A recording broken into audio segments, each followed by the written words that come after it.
I'm trying to import from the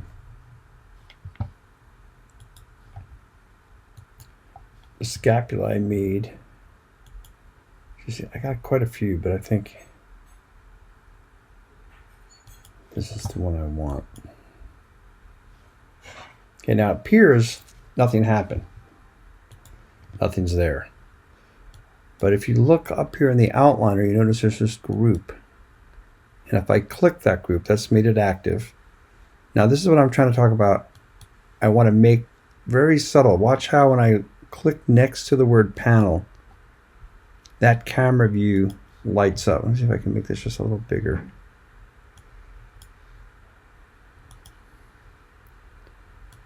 Okay, so the perspective window is now the active window. That's the box. And if I then hit the letter F, okay, I lied. It now shows you that the model is there. It's just way far away from. Now, if you did what I did by accident here, so you got this load of goop. That's the painted stuff from the head of the humerus that I forgot to hide when I exported this. So there's two separate models in my group. One is the scapula, and the other is just a bunch of paint. So what I'm going to do is delete that paint stuff. Now I've got the scapula, and now I can work through. So again, if I select the scapula and then make the front window active, I hit F, it frames whatever's active. And now I can work with positioning the scapula at 0, 0, 0. The other thing that you notice, my grid is really dense because this is much larger. So what I was doing was make a grid unit every 20 spaces. That got me to a better density, if you will. And let's make sure under Windows Settings Preferences. So I'm still in centimeters. So basically I'm saying now every 20 centimeters, and then I believe we left it as subdivisions is 2, so in half. So each of these dark lines means 20 centimeters, dark blue, and the light blue means 10. So that's a 10 by 10 centimeter. So I'll give you an idea. For example, we were talking about, I think, if I remember correctly, it was like, was it 17 centimeters we were saying the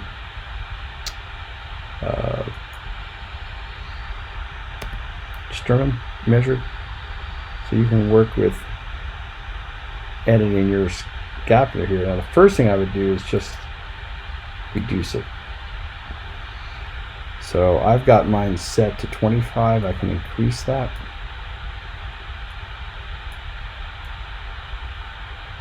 Let's type in a number here.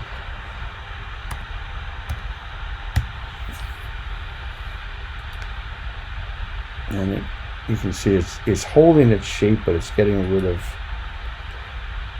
a number of these polygons. And so really we want to get to as least dense area as possible, but also have something valuable, or at least accurate. So then I'm going to say modify center pivot, and if I pick my rotate tool, I can rotate from my top view, so I'm looking from my front view, so I'm seeing my anterior the way it should be, and from the side view. Scapula kind of sits on the rib cage, not perfectly up and down, so rotate a little bit that way. Okay, and then I can move this to find, so there's 0, 0 way over there. So I move it down. Again, I can then come over here and say frame, and where's 0, 0 on this? I can see difference in the line weight. Back real quick. Let's Let's make this the axis a little more remarkable right now.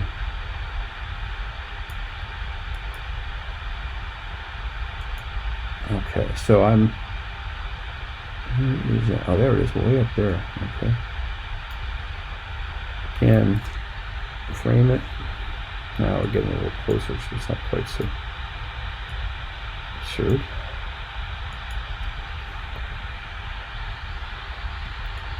Let's get the y-axis up in the air again. Okay, I might want to just move the scapula up. It always bugs me when that's right on the grid.